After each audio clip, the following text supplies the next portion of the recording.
Hi hello. आज हम पढ़ते हैं तापमान मापने के पैमाने। तो स्टार्ट करते हैं। पहला कौन सा है? क्या है कि कम समय में ज़्यादा चीज़ें समझ में आ जाए तो बेटर है, इसलिए समय को ज़्यादा बर्बाद नहीं करते हुए हम पढ़ना स्टार्ट करते हैं। ठीक है।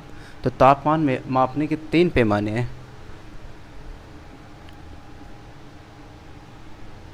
फर्स्ट है सेल्सियस पैमाना, डिग्री सेल्सियस पैमाना, सेल्सियस जिसे डिग्री सेल्सियस से दर्शाते हैं। दूसरा है फारेनहाइट पैमाना, जिसे डिग्री एफ से दर्शाते हैं। तो डिग्री सेल्सियस हो गया, डिग्री फारेनहाइट हो गया, और तीसरा है केल्विन। ये दूसरा है। और तीसरा कौन सा है? केल्विन पैमाना। केल्विन पैमाना। तो तापमान मापने के 3 पैमाने हो गए, सेल्सियस पैमाना, डिग्री फारेनहाइट पैमाना, केल्विन पैमाना। तो 3 पैमाने हो गए। तो अब इनको कैसे समझते हैं? तो किसी जल कितने टेम्परेचर पर जमता है, जल कितने टेम्परेचर पर उबलता है, तो मतलब इन तभी तो पता लगेगा जब अपने को इन पैमानों की जानकारी होगी।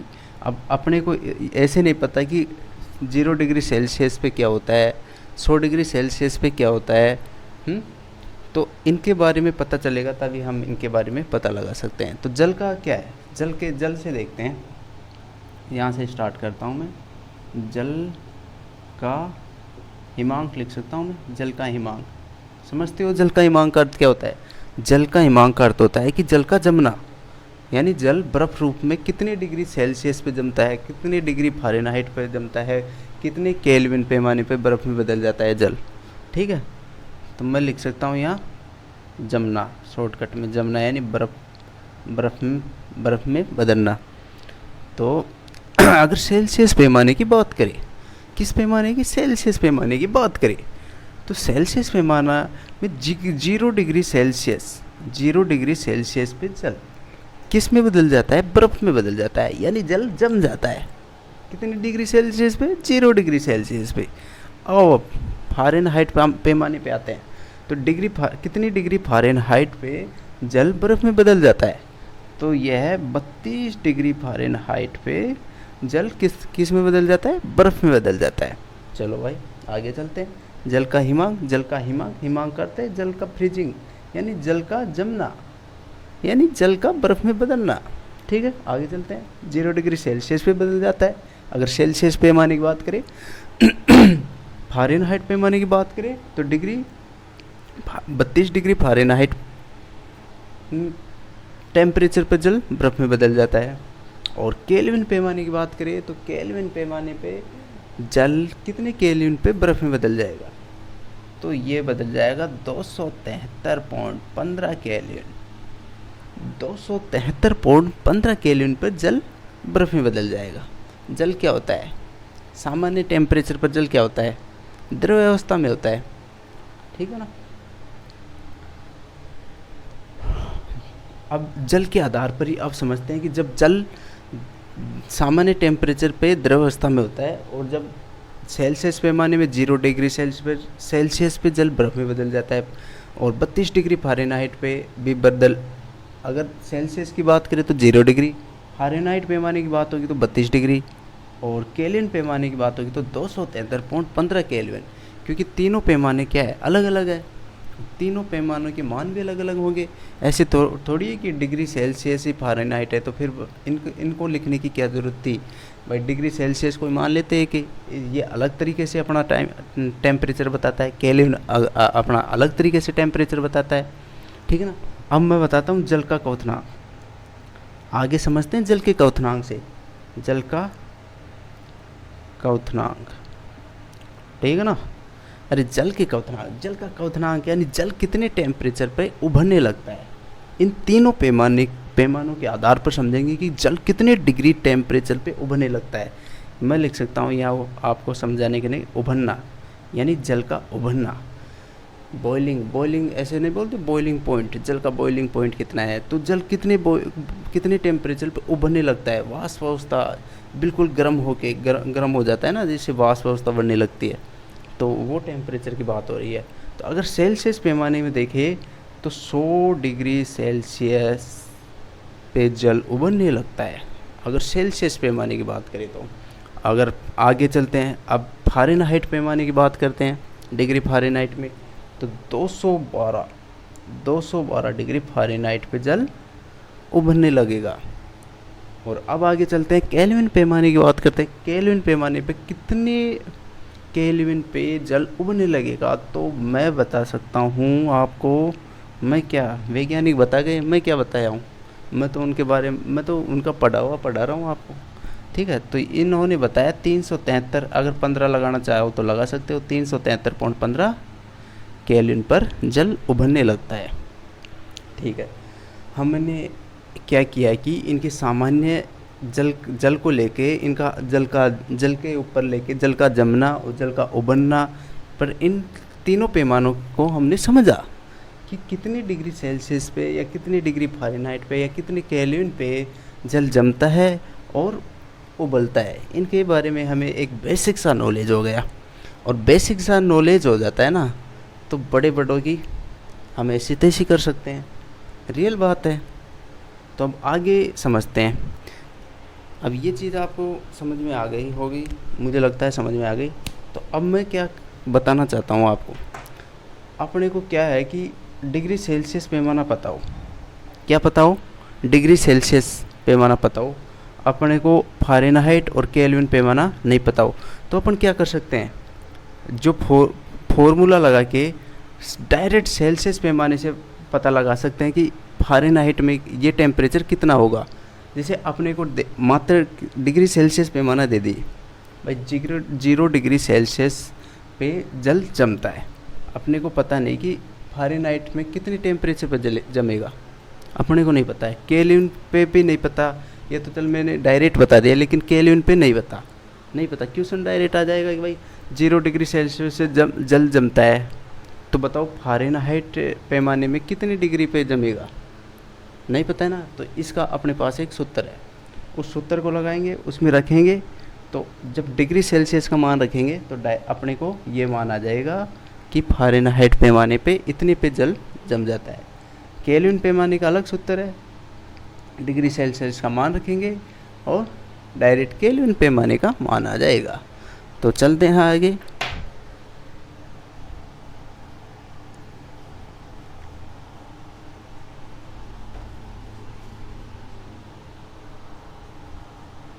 सुनो, मैं क्या करता हूँ यहाँ पे आप समझो, तीनों पैमाने लिख लेता हूँ, ये तीनों पैमाने अपने पास है, ठीक है, ये तीनों पैमाने अपने पास है, और मैं इधर लिख लेता हूँ जल का हिमांक, ठीक है ना। ये ऐसे लाइन खींच, आपको समझने में आसानी होगी इसलिए लाइन खींच लेता हूँ, ठीक है ना। मैं लिखता हूँ जल का हिमांक, ये तो मैंने बता ही दिया हिमांक क्या है, जल का जमना, ठीक है ना। जल का क्वथनांक, नहीं लास्ट में लिखूँगा जल का हिमांक। फिर मैं लिखता हूँ कमरे का तापमान, यानी रूम टेम्परेचर की बात कर रहा हूँ मैं, कमरे का तापमान कितना होता है, कमरे का तापमान। फिर बात करूँगा मैं मानव शरीर का तापमान, मानव शरीर ताप, शॉर्ट में लिख दिया मानव शरीर का ताप। फिर लिखता हूँ मैं, फिर अपने जल का क्वथनांक की बात कर लेंगे, जल का क्वथनांक, ठीक है ना जी, जल का क्वथनांक, ठीक है। तो अगर डिग्री सेल्सियस में अपने को पता है, सबसे सिंपल यही है कि 0 डिग्री सेल्सियस पे जल जम जाता है, तो मेरे को पता है कि 0 डिग्री सेल्सियस पे जल जम जाएगा। अब अपने को नहीं पता कि फ़ारेनहाइट पे कितने पे जमेगा, केल्विन पे कितने में जमेगा, तो मैं यहाँ आपको पहले सूत्र समझा देता हूँ, यहाँ काट के ये ऐसे मान लो कुछ भी नहीं है इलेक्ट्रिक, मैंने अभी इनको बांटा नहीं है, सूत्र बताता हूँ। पहले क्या है कि सेल्सियस डिग्री सेल्सियस पैमाने को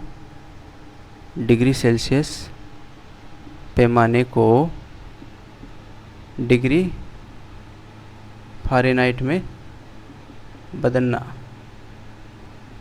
या मैं इसे भी बोल सकता हूँ कि डिग्री सेल्सियस और डिग्री फ़ारेनहाइट पैमाने में संबंध क्या है, भाई इन दोनों में क्या संबंध है। तो इसका सूत्र क्या है, जब डिग्री सेल्सियस में अपने को पता है और उसको डिग्री फ़ारेनहाइट में बदलना है, तो उसका सूत्र है 9/5 इंटू डिग्री सेल्सियस प्लस 32। ठीक है, ये फॉर्मूला लगाएंगे और अपन किस में बदल देंगे इस चीज़ को, डिग्री सेल्सियस को किस में बदल देंगे, फ़ारेनहाइट में बदल देंगे। ठीक है, एक तो ये बात हो गई। दूसरी बात क्या है, डिग्री सेल्सियस पैमाने को केल्विन में बदलना, ठीक है जी। तो इसके लिए सूत्र क्या होता है कि केल्विन बराबर degree Celsius CAY degree Celsius plus 273.15।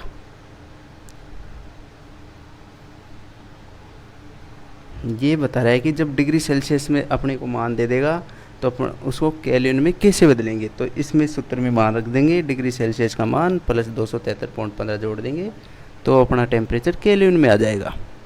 ठीक है जी, अब देखते हैं आगे केल्विन में कैसे बदलता है।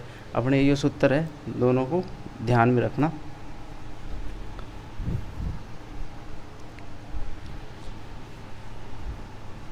अब क्या करते हैं, देखो आराम से इनको शॉर्ट में कर लो तो बढ़िया रहेगा ना। इधर साइड में सूत्र लिख लेंगे, मज़ा आएगा। शॉर्ट में कर लेता हूँ मैं इनको, आपको समझने में आसानी रहेगी। कुछ नहीं है, पढ़ाई वढ़ाई कुछ भी नहीं है, सब सिंपल है। पढ़ाई नहीं, हर चीज़ इस दुनिया में जो भी चीज़ है ना, सब चीज़ सिंपल है, सब चीज़ सिंपल है। डिग्री सेल्सियस, ठीक है भाई, डिग्री फ़ारेनहाइट, ठीक है भाई, और केल्विन, ठीक है। ये तीनों में अपने को एक दूसरे में बदलना है। ठीक, सबसे पहले अपने को पता है कि जल का हिमांक कितना होता है, 0 डिग्री सेल्सियस होता है। अब फ़ारेनहाइट में बदलेंगे, अपने पास सूत्र है क्या है, जब डिग्री फ़ारेनहाइट में बदलना है अपने को किसको, सेल्सियस को, 9/5 इंटू डिग्री सेल्सियस का मान कितना है, 0 प्लस में कितना, 32। ठीक है भाई, जब 0 को इसे गुणा करेंगे ये 0 हो गया, और 0 में 5 का भाग देंगे, 0 में 5 का भाग देंगे तो 0 आएगा। अगर 5 में 0 का देंगे तो इन्फिनिटी आएगा, अनंत आएगा। तो अपने को 0 में 5 का दे रहे हैं तो क्या आएगा, 0 आएगा। ठीक है ना, तो ये राशि क्या हो गई, 0 हो गई। प्लस 32 जोड़ो, कितना हो जाएगा, 0 में 32 जोड़ेंगे तो 32 ही आएगा ना, 32 डिग्री फ़ारेनहाइट आ जाएगा। ठीक है, कितना आ गया, 32 डिग्री फ़ारेनहाइट। तो जल का हिमांक कितना आ गया, 32 डिग्री फ़ारेनहाइट। अपने को नहीं पता था कि फ़ारेनहाइट में जल का हिमांक यानी जल कितनी डिग्री फ़ारेनहाइट पे जमता है, अपने को सिर्फ पता था 0 डिग्री सेल्सियस में जमता है। तो अपने इस सूत्र से अपन फ़ारेनहाइट में निकाल ली। ठीक है, इसी प्रकार अपने को पता है कमरे का तापमान होता है 25 डिग्री सेल्सियस में अपने को पता है कि 25 डिग्री सेल्सियस पे रूम टेम्परेचर होता है। सामान्य जो रूम है इसका तापमान कितना है, 25 डिग्री सेल्सियस है, अपने को ये पता है। ठीक है, अब अपने को नहीं पता है कि फ़ारेनहाइट में कितना होता है। पहले मैं फ़ारेनहाइट और डिग्री सेल्सियस में संबंध बताता हूँ, बाद में डिग्री सेल्सियस और केल्विन वाले निकालेंगे। ठीक है, अब सूत्र में रखते हैं वही, डिग्री फ़ारेनहाइट बराबर 9/5 इंटू डिग्री सेल्सियस का मान। सूत्र अपना यही तो था, अपना क्या था सूत्र, degree Fahrenheit 9/5 into degree Celsius plus 32। तो डिग्री सेल्सियस की जगह अपन क्या लिखेंगे, अब 25 डिग्री प्लस 32, 5 से कट गया, 5 बार कट गया, 5 25 और 9 पंजू 45। तो 45 प्लस 32 कितना होंगे, 4 3 70 75 77, तो 77 डिग्री फ़ारेनहाइट आ गया। तो कमरे का ताप सेल्सियस में तो कितना होता है 25 डिग्री सेल्सियस, और फ़ारेनहाइट में कितना होगा 77 डिग्री फ़ारेनहाइट होगा। कुछ नहीं है यार, बिल्कुल सिंपल है, आप समझो, ध्यान से समझो, कुछ भी नहीं है, कुछ भी नहीं है। ठीक है, इसी प्रकार मानव शरीर का ताप देखते हैं। मानव शरीर का ताप कितना है 37 डिग्री सेल्सियस। कितना होता है 37 डिग्री सेल्सियस, ठीक है ना। अब इसको किस में बदलेंगे, फ़ारेनहाइट में बदलेंगे, और अपने पास वही सूत्र है, किस में रखेंगे, डिग्री फ़ारेनहाइट में रखेंगे। 9/5 इंटू कितना है 37 डिग्री सेल्सियस, 37 रख दिए, प्लस 32 है, इसमें भाग देंगे तो 5 7 35, 5 चौक 20, ठीक है ना, 7.4 आ गया। अब इसको गुणा कराएंगे, 9 चौक 36, 5 9 63, और हासिल 3 थी ना, 66.6 आ गया, और प्लस 32 इसमें जोड़ेंगे तो कितना आ जाएगा 6 3 9 98, ये आ जाएगा 98.6 डिग्री फ़ारेनहाइट। तो कितना आ गया 98.6 डिग्री फ़ारेनहाइट। तो जब मानव शरीर का ताप सेल्सियस पैमाने में 37 डिग्री सेल्सियस होता है और फ़ारेनहाइट में बदलना होगा, तो अपने पास उत्तर है डिग्री फ़ारेनहाइट बराबर 9/5 इंटू डिग्री सेल्सियस प्लस 32। बस यही है कि डिग्री सेल्सियस और फ़ारेनहाइट में संबंध क्या होता है, 9/5 इंटू डिग्री सेल्सियस प्लस 32 जोड़ देते हैं, डिग्री सेल्सियस रख देते हैं, 9/5 से गुणा करा देते हैं, बस यही है। अब देखो, जल का क्वथनांक अपने को पता है 100 डिग्री सेल्सियस होता है। अब इसको किस में बदलेंगे, इसमें ही बदलेंगे, इसमें यहीं रख देता हूँ मैं डायरेक्ट। 9/5 इंटू डिग्री सेल्सियस का मान हो गया 100, फ़ारेनहाइट में बदलना है अपने को, इसलिए 32, 5 दूनी 10 20, ठीक है। इसे गुणा कराएंगे तो 180 आ जाएगा, प्लस 32 कितना हो जाएगा 180, और 30 कितना हो गया 200, नहीं हाँ 200 सही, 212 डिग्री फ़ारेनहाइट हो गया। तो जल का क्वथनांक डिग्री सेल्सियस में 100 डिग्री सेल्सियस होता है, जबकि फ़ारेनहाइट में देखेंगे तो 212 डिग्री फ़ारेनहाइट हो जाएगा। कुछ भी नहीं है, सिंपल है, ठीक है। अब अपना संबंध हो गया डिग्री सेल्सियस और फ़ारेनहाइट में अपने बदल लिया इसको, यानी डिग्री सेल्सियस को के मानों को डिग्री फ़ारेनहाइट में बदल लिया है। अपने को क्वेश्चन में ऐसे दे देगा कि भाई कमरे का तापमान 25 डिग्री सेल्सियस है, तो बताओ फ़ारेनहाइट में ये टेम्परेचर कितना होगा, ठीक है ना। अब इसी प्रकार अपन किसका देखेंगे, अब इसको मैं मिटा देता हूँ क्योंकि ये अपन ने समझ लिया है और कोई दिक्कत नहीं है। ज़िंदगी में आगे बढ़ना है तो कुछ तो गलत करना ही होगा, सही करोगे तो कुछ भी नहीं होने वाला है, ठीक है। अब उसमें डिग्री सेल्सियस और केल्विन में संबंध मैंने बताया था आपको, डिग्री सेल्सियस और केल्विन में संबंध अभी बताया था। क्या बताया था केल्विन बराबर डिग्री सेल्सियस प्लस 273.15, ठीक है। ये फॉर्मूला बताया था मैंने, इसमें संबंध बताया था डिग्री सेल्सियस और केल्विन, यानी अगर डिग्री सेल्सियस का मान अपने को दे देगा तो इसे केल्विन में कैसे बदलेंगे, और फिर इन सूत्र की मदद से ही अपन अगर फ़ारेनहाइट में मान दे दे तो केल्विन में बदल सकते हैं। फ़ारेनहाइट में मान दे देगा तो उसको यहाँ रख लेंगे, ठीक है, और फिर डिग्री सेल्सियस में मान आने के बाद, सेल्सियस का मान आने के बाद उसे केल्विन में रख के डायरेक्ट निकाल लेंगे, वो बता दूँगा मैं आपको। तो अब ये संबंध है, तो 0 डिग्री सेल्सियस, इस केल्विन में अपने को पता नहीं है, अपने को पता है जल का हिमांक 0 डिग्री सेल्सियस होता है, केल्विन नहीं पता कितना होता है, इसमें रखेंगे, देखो अभी निकाल देंगे कितना होता है सेल्सियस का, जल का। सबसे पहले ये निकाले जल का हिमांक कितने पे जमता है, अपने को पता है 0 डिग्री सेल्सियस, तो सेल्सियस की जगह 0 रख दिए, प्लस 273.15, तो इनको जोड़ेंगे तो 0 जोड़ दो, इसमें ये आ जाएगा 273.15 केल्विन, तो कितना आया 273.15 केल्विन आ गया, ठीक है। कमरे का ताप 25 डिग्री सेल्सियस रखो, इसमें डिग्री सेल्सियस की जगह कितने रखेंगे 25 प्लस 273.15, 15 जोड़ो तो जोड़ लो, कोई दिक्कत नहीं है, तो कितना हो जाएगा 298.15 केल्विन हो जाएगा। किसका? कमरे का तापमान केल्विन में कितना हो गया 298.15 केल्विन। ठीक है। अब इसी प्रकार मानव शरीर का ताप देख लो, 37 डिग्री सेल्सियस है, तो इसमें रख दो 37 प्लस 273.15। ठीक है, 15 छोड़ो, आप तो डायरेक्ट 273 रख लो, तो कितना हो जाएगा 70, हाँ सही है, 310 केल्विन हो जाएगा मानव शरीर का ताप। 310 केल्विन हो जाएगा। 15 लगाओ तो लगा दो, 0.15 पे कोई दिक्कत नहीं है। जल का क्वथनांक कितना है 100, तो इसमें रखेंगे तो 100 डिग्री सेल्सियस में रखेंगे, इसमें रखेंगे, इसकी डिग्री सेल्सियस का मान 100 रखेंगे, प्लस 273 पर 15 जोड़ेंगे तो कितना हो जाएगा प्लस 273 जोड़ लो आप, तो कितना हो जाएगा 373 केल्विन हो जाएगा। ठीक है, 373 केल्विन आ जाएगा। ठीक है, और एक चीज़ और बताता हूँ आपको, कभी भी है ना डिग्री सेल्सियस का पैमाने का मान ऋणात्मक हो सकता है, यानी जैसे ये मान ऋणात्मक भी हो सकते हैं।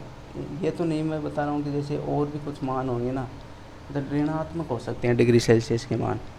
ठीक है ना, जैसे कोई भी -4 डिग्री सेल्सियस, -10 डिग्री सेल्सियस, तो माइनस हो सकते हैं डिग्री सेल्सियस के पैमाने, लेकिन जो डिग्री सेल्सियस के मान है ना था ऋणात्मक हो सकते हैं, जबकि केल्विन पैमाने के मान ऋणात्मक कभी भी नहीं हो सकते, ओनली 0 केल्विन तक हो सकते हैं, 0 केल्विन, लेकिन ये नेगेटिव में कभी भी नहीं जाते हैं, यानी ऋणात्मक मान नहीं होते हैं केल्विन पैमाने के। ठीक है, धन्यवाद आपका, बहुत बहुत धन्यवाद आपका, बहुत ज़्यादा धन्यवाद कि आप देख रहे होंगे। ठीक है ना, ठीक है, धन्यवाद।